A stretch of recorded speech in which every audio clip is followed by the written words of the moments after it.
You will never be enough for my son, she said, smiling as she handed me the wedding gift, an empty photo frame.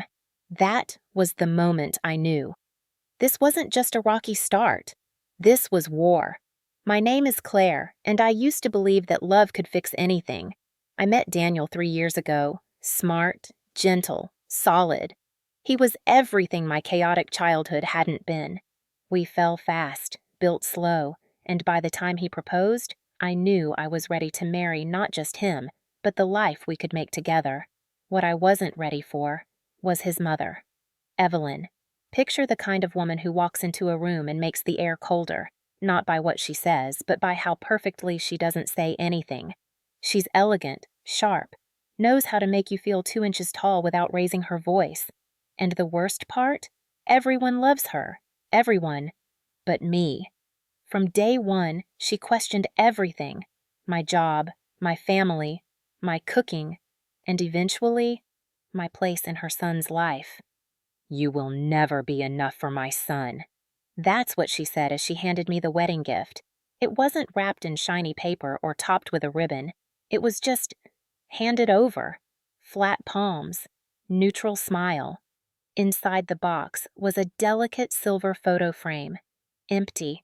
Not a picture of Daniel. Not of us. Not even a placeholder image of a happy couple. Just cold glass and silence. The silver felt cold against my palm, the empty glass reflecting the strained hallway lights. I looked up, half laughing.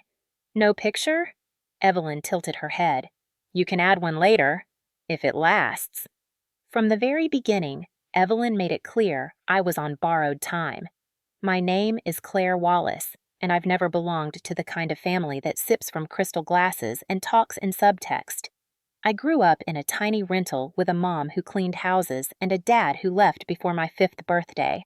I worked hard, put myself through school, started a job in nonprofit admin, and made peace with my plainness. I didn't need glitz, I needed stability. And Daniel? He was all of that. Calm, safe, warm like coffee in the morning, and just as necessary. But I didn't know when I married him that I was also marrying a dynasty. The Wallaces were well known. Not wealthy in a flashy way, but old money. Real estate, law, generations deep connections. The kind of family where the women always wore pearls and the men always knew someone at City Hall. And Evelyn Wallace? She was their queen. I met her 6 weeks into dating Daniel. She invited me to Sunday dinner. Just a casual meet, he'd said, nothing formal. I wore my nicest blouse and brought a pie I baked from scratch. It was blueberry. When she opened the door, her eyes flicked to the pie box, then to my shoes. Sweet, she said, voice like velvet dipped in frost. You bake. We hadn't even stepped inside, and I already knew. This woman saw me as small. Their house always smelled of polished wood and expensive silence. The floors creaked quietly, the kind of creak you weren't supposed to notice because noticing anything imperfect wasn't polite. Dinner was a parade of subtle jabs. Oh, Claire, how quaint. You work in nonprofit. That must be fulfilling. Daniel never mentioned you went to community college. How resourceful. You're from Greenway? We used to do church outreach there. She didn't yell. She didn't roll her eyes. She didn't have to. Everything in her tone said, you are not one of us. Daniel didn't see it. He was too busy slicing roast or pouring wine or beaming at us like a man caught between the two women he loved most. At the end of the night, he kissed my temple and said, She likes you. She's just reserved. He said it so easily, as if my discomfort was just a minor inconvenience on the path to his mother's eventual hypothetical approval. Did he truly not see the pattern, or did he just choose not to? But I didn't say anything. Not yet. I told myself it was nerves, newness, that I was just sensitive. It wasn't until the engagement party that I realized this wasn't awkwardness. This was strategic exclusion. It was a beautiful evening. Her garden sparkled with fairy lights. A string quartet played Vivaldi. Everything was flawless, except for me. She'd sent out the invitations, hosted it at her home, managed the guest list, and when I walked in, I noticed something small, something telling. Her seating chart listed me as Claire, No last name, no bride-to-be, no title. Just Claire. Like a guest. A tag-along. I spent most of the night answering polite questions from lawyers and investment managers who asked me if I was the intern or the caterer's niece. She never corrected them. Daniel laughed it off. That's just how my mom is. She'll warm up. Warm up to what? I wanted to ask. The idea that I deserved to be in her family? That I had earned this love instead of stumbled into it? The night before the wedding, I found her in the hallway of the inn where we were all staying. She was standing outside Daniel's suite, holding a small box. Just a little something, she said, brushing invisible lint from her sleeve. I waited. She looked me over, from my flats to my bare nails, and then handed it to me. The silver photo frame, empty. You'll want to choose the right memory, she said. Some marriages don't offer many. I stared at her. What did I ever do to you? She blinked. You exist. That was enough. The next morning, I married Daniel, and the entire time, from the vows to the kiss to the last dance, I felt like someone was watching, not with love, but with waiting for me to slip, to fail, to confirm what she already believed. 3 months into the marriage, I started skipping Sunday dinners. I said I was tired, busy, behind on work. Daniel didn't push, but I knew he noticed, and so did she. She started dropping by, unannounced, unapologetic. Oh, just in the neighborhood, she'd say, standing in our doorway with a perfect bun and a tray of lemon bars. She would sit on the couch and comment on our curtains, our dishes, my hair. And one day, when Daniel wasn't home, she looked me straight in the eye and said, "You're temporary, just like all things built without pedigree." That night, I cried in the laundry room so Daniel wouldn't hear. But the truth? I wasn't sure he'd do anything if he had. I tried. I really did. I made her birthday cake from scratch. I joined her for a charity luncheon. I complimented her new haircut. I even asked her for advice, hoping that flattery would be a bridge. But every time I reached across, she moved the shore, until one day, something strange happened. I dropped off a dish at her house, a casserole Daniel had asked me to bring while he visited his father. She wasn't home. The door was unlocked. I set the dish down on the counter and was about to leave, but something caught my eye.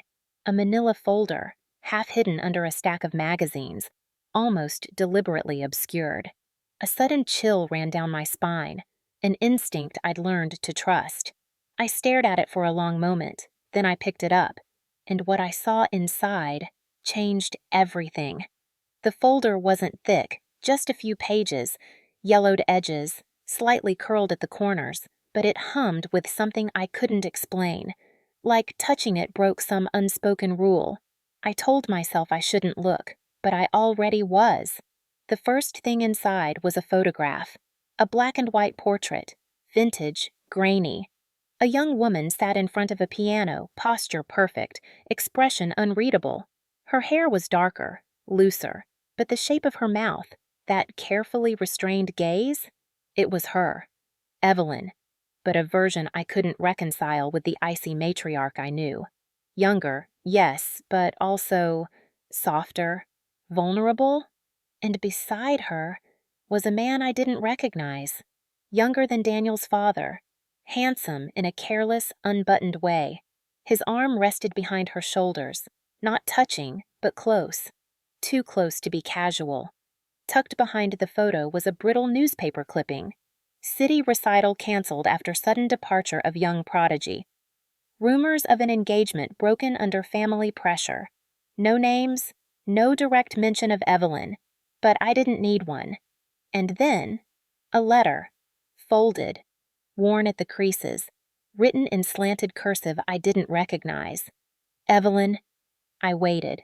You didn't come. I stood outside that train for nearly 2 hours. I even called your father. He said it was done, that you made your choice. I hope that choice was really yours. I loved you, still do. Jay. My hand trembled as I placed the paper down. Then I read it again. The simple, I loved you, still do, resonated with a familiar ache deep inside me. The ache of things left unsaid, paths not taken. The house was too quiet. No ticking clock, no humming fridge, just the distant echo of a car passing and the sudden thud of my own heartbeat. I didn't steal the folder. I put it back, carefully, precisely. But when I left Evelyn's house that day, I walked out differently. Not triumphant, not smug. Just conflicted, because seeing that crack didn't bring satisfaction. It brought a terrifying empathy. Understanding your tormentor is a dangerous kind of intimacy. That night, I couldn't sleep. Daniel was working late. The apartment felt hollow. Every room filled with a question I couldn't shake. What happened to her? What would make a woman who once loved so openly, become someone who weaponized silence? Was she hurt or just hardened? And why had she kept it? The next morning, I made coffee and stared out the window until the sun slid past our building. When Daniel finally stirred, I asked him carefully, "Did your mom ever play piano?" He blinked at me, still groggy.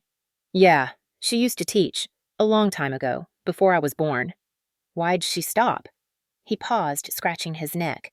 "I don't really know. I asked once and she said, 'Not everything meant to be is meant to last.'" He shrugged. Classic Evelyn. Classic Evelyn? Or classic deflection? Classic burying of anything that didn't fit the perfect Wallace narrative? A week passed before I saw her again.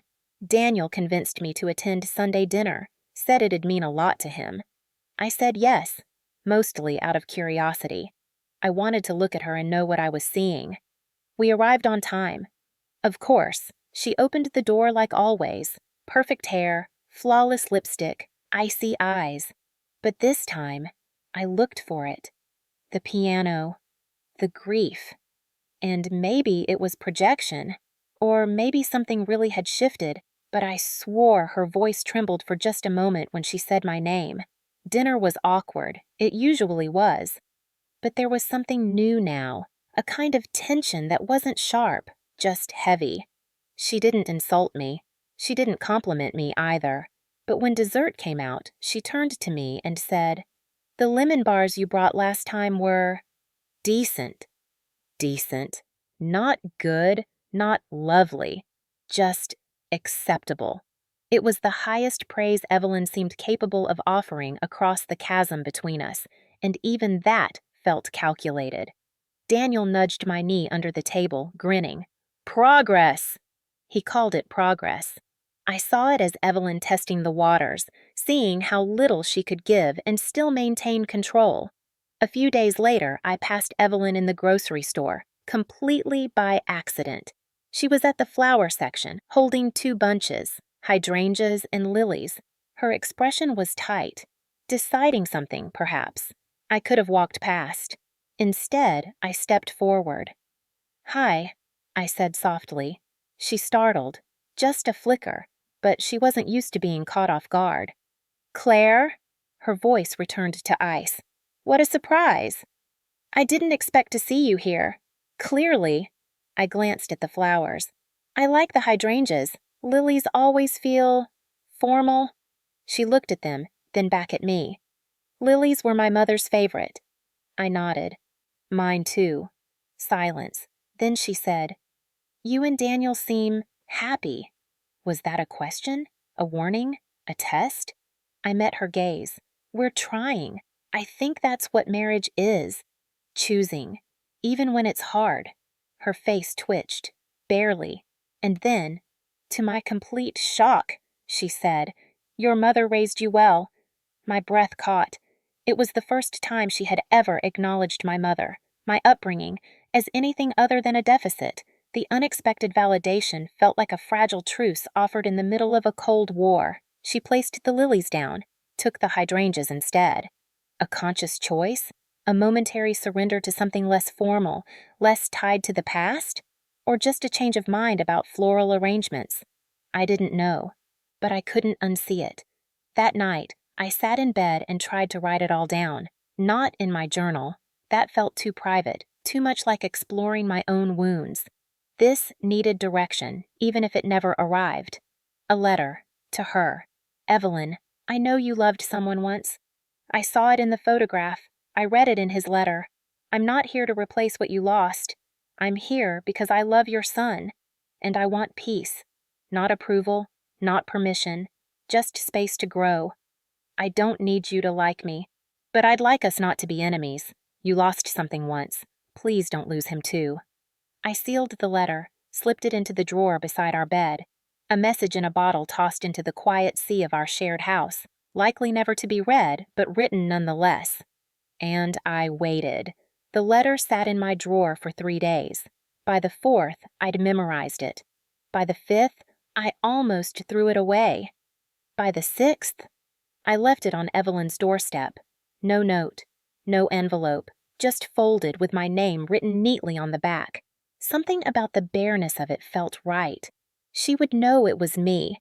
I didn't expect a reply. She wasn't the type to send one. I told myself that.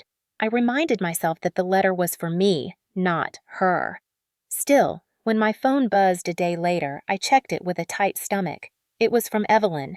Dinner, just us. Sunday, 7 p.m. No emoji, no please. Just a directive as if she were summoning me to court. I stared at it. Then I texted back. I'll be there. Daniel was surprised. Dinner with my mother? Just the two of you? He blinked like I'd said I was moving to Finland.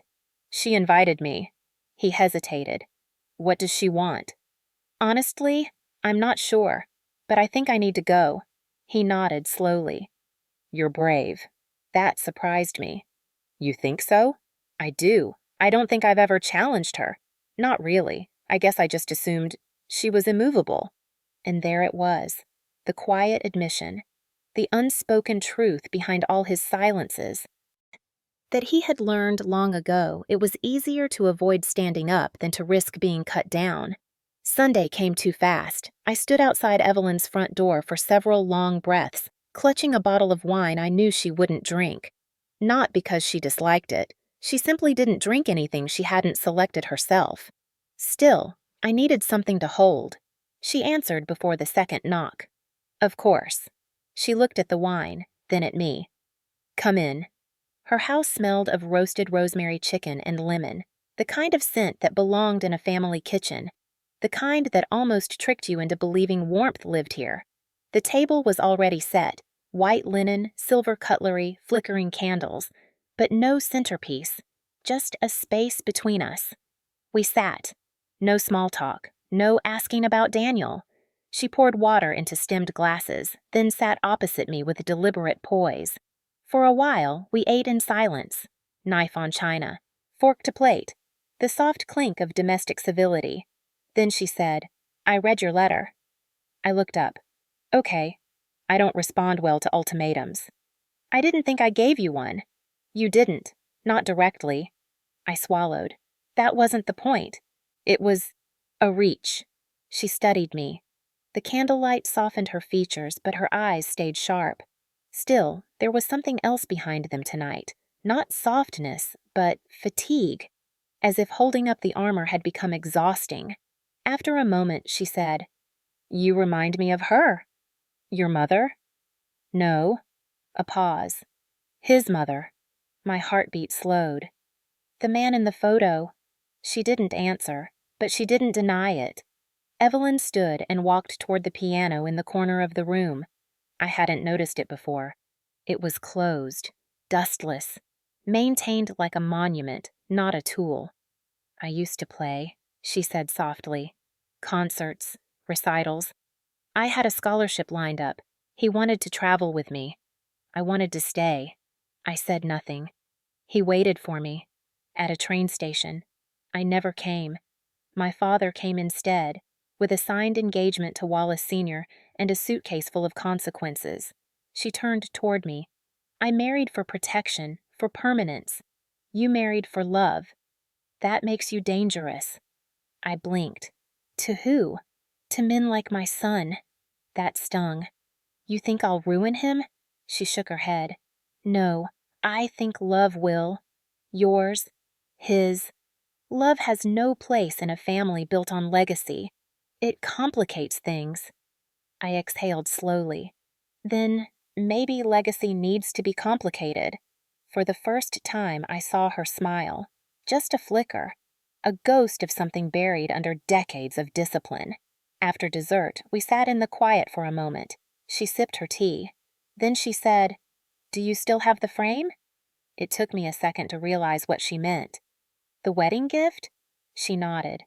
"Yes," I said. "It's still empty." Her gaze met mine. "Maybe it's time to choose a picture." When I got home, Daniel was waiting on the couch. "How was it?" "I don't really know," I said, sitting beside him. "It was not bad." He grinned. "That's practically affectionate coming from her." "I think she used to play piano." "She did. You got her to talk about it?" "Not directly." He looked at me, brow furrowed, then reached out and took my hand. "I don't know what you said, but thank you." "For what?" "For trying." I didn't say anything, because the truth was, I didn't know if I'd succeeded, but I had stopped retreating, and that, for now, felt like enough. The call came on a Tuesday. Daniel was still at work. I was folding laundry, half listening to a podcast when the phone rang.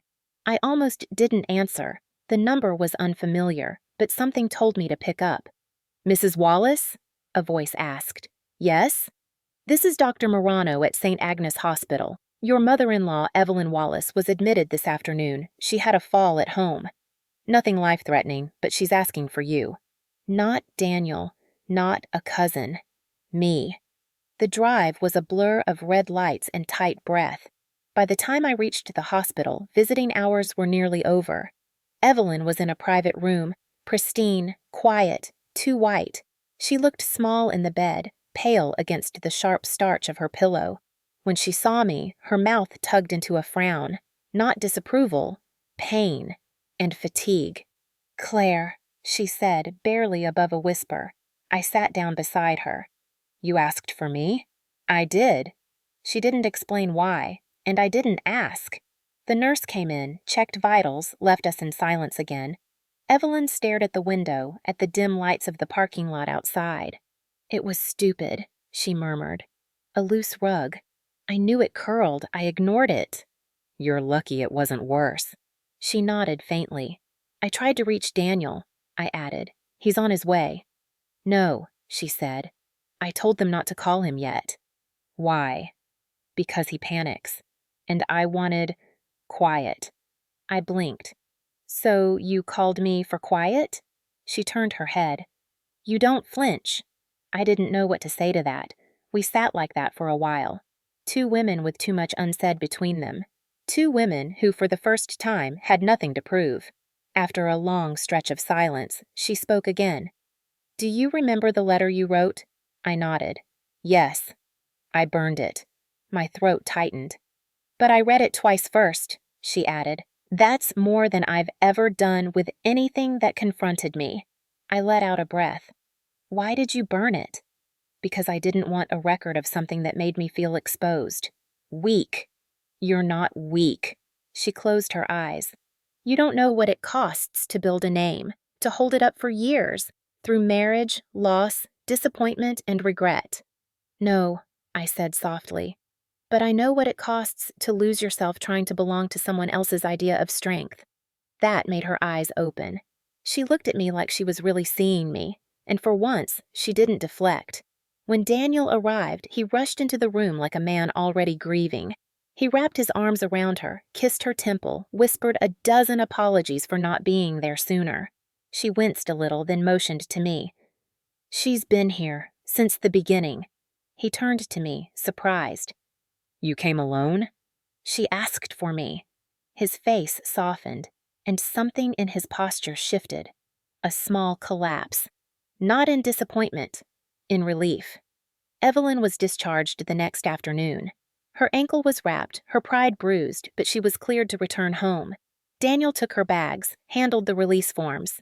I stayed beside her wheelchair. Before she was wheeled out, she grabbed my hand, unexpectedly tight. "Stay," she said. I thought she meant for the moment, but she looked up at me again and added, "At the house. Just a few days. Please." So I did. I packed a bag and moved into her guest room. It smelled faintly of rosewater and starch. Everything folded, labeled, tidy. But there were signs of her age now. Pillboxes beside the sink, heating pads tucked under the bed, a cane propped discreetly behind the bedroom door. She hated using it. I could tell, but she never asked me to do things for her. Not directly. She'd simply look toward something, and I'd already be halfway there. It wasn't warm, but it wasn't war. It was truce. One evening, we sat at her kitchen table, her in a robe, me in Daniel's old college sweatshirt. She was sipping tea. I was eating toast with honey. Something about the silence felt softer now. "I never meant to make you feel unwanted," she said suddenly. I looked up. "But I did," she continued, "and I think some part of me wanted you to feel it, because I didn't want to admit someone else could be kinder than I'd been allowed to be. I didn't want you to like me out of obligation," I said. "You made it impossible to ignore you," she said, "in the most irritating way." I smiled. She did too. Kay. That night, as I lay in the guest bed staring at the ceiling, I thought about the strange path we'd taken to get here. How hatred had softened into indifference, and indifference had turned, somehow, into recognition. I didn't think we loved each other, but I finally believed this. She saw me now, and I saw the girl she used to be, buried under rules and grief and the long, slow fading of dreams deferred. Maybe we were never supposed to understand each other, but somehow we did. 3 weeks after her fall, Evelyn insisted on walking without the cane. "I'm not old," she said, snapping as I reached to steady her. "I'm just temporarily compromised." "You fractured your ankle, Evelyn." "I've had worse." I let her have the moment, because honestly, she had. We didn't talk about the hospital again, not directly, but something shifted between us after that. The undercurrent of coldness warmed, not to affection, but to something more honest, mutual regard. She no longer corrected how I folded her napkins. I no longer flinched when she asked me to sit at her table. It was strange, in a beautiful way, how quiet things begin to matter more once the yelling stops, once the walls we've built for survival no longer serve us. A few days before I moved back home, Evelyn handed me a box. It wasn't fancy, just soft brown paper tied with black ribbon. Inside was the silver photo frame, still empty, but there was a folded envelope taped to the back. On it, in small, precise handwriting, she had written, "If you still want to choose a picture." I didn't open it in front of her. I didn't need to. Her eyes said everything. Later that evening, I went home. Daniel was in the kitchen making tea. I leaned against the doorframe, holding the frame in my hands. He turned. "What's that?" "She gave it back." He raised an eyebrow. "Empty?" "Yes, but not meaningless." We didn't speak for a moment, just stood in that soft domestic quiet that used to feel strained, but now felt earned. I opened the envelope in the bedroom. Inside was a photo. Old, slightly faded. It was Daniel, as a boy, sitting at a piano, his back to the camera, Evelyn beside him, guiding his hands. Neither of them were smiling, but they were focused, connected. On the back, in small pencil script, she had written, "Love doesn't always look like affection. Sometimes it looks like presence. Choose the picture that taught you that." I stared at the photo for a long time. Then I slid it into the frame. That weekend, we had dinner, all 3 of us. Not a holiday, not an occasion. Just dinner, lemon chicken. A bottle of wine Evelyn didn't approve of, but drank anyway. At the end of the night, Daniel left us in the kitchen as he took a call. I was washing dishes. Evelyn dried them without being asked. Halfway through, she said, "I didn't know how to be a mother to a woman." I turned. "What do you mean?" "I was raised to believe a woman's value ended once she gave her son away, that a daughter-in-law was a threat, not a gift." I set the dish down. "I think," she added, "you were the first woman I ever envied." I didn't know what to say to that. So, I didn't. Instead, I passed her the last plate. She dried it in silence, and that was enough. A few months later, Evelyn sent us a photo. It arrived by mail. No note, no explanation. It was of me and Daniel in our backyard. He was grilling. I was laughing at something out of frame. She must have taken it when she visited. snuck it in without us noticing. I framed it. Not in the silver one. That frame already held a lesson, but I placed it beside it, and for the first time our home felt whole. Not perfect, but whole. Sometimes peace doesn't come from winning the war. It comes from no longer needing one. It comes from understanding that strength wears many faces: steel, stillness, survival, surrender, and sometimes grace. Evelyn passed quietly on a rainy morning in April. No final speech, no dramatic goodbyes. Just the soft exhale of a woman who had spent her entire life holding everything in and finally let go. Daniel cried in the hallway, trying to be silent. I didn't stop him. I sat by her bed for a long time after they took her away. Not because there was anything left to say, but because she had stayed, in her way, for me. And now, I stayed for her. At the memorial, people told stories about her strength, her standards, her sophistication. They didn't mention her silence, or her regrets. That part, that quieter legacy, belonged to me. A week after the funeral, we cleaned out her house. Most of her things were perfectly labeled, folded, archivally stored. But in her bedside drawer, I found a new envelope. Inside, a copy of the letter I'd written years ago, not the original. That one, she said, she burned. This one was rewritten, by hand, in her handwriting, word for word. At the bottom, she'd added, I kept this version because this time I read it a third time and I didn't feel weak. I felt seen. We buried her next to her husband, and beside them a small granite bench, one she had arranged years ago. On its back was a quote, simple, unattributed. Love doesn't always arrive with flowers. Sometimes it shows up late, sits beside you in silence, and stays. I visit sometimes, not out of guilt, but because it's where I learned something most people never do. Sometimes the hardest people to love teach us the most about what love truly means.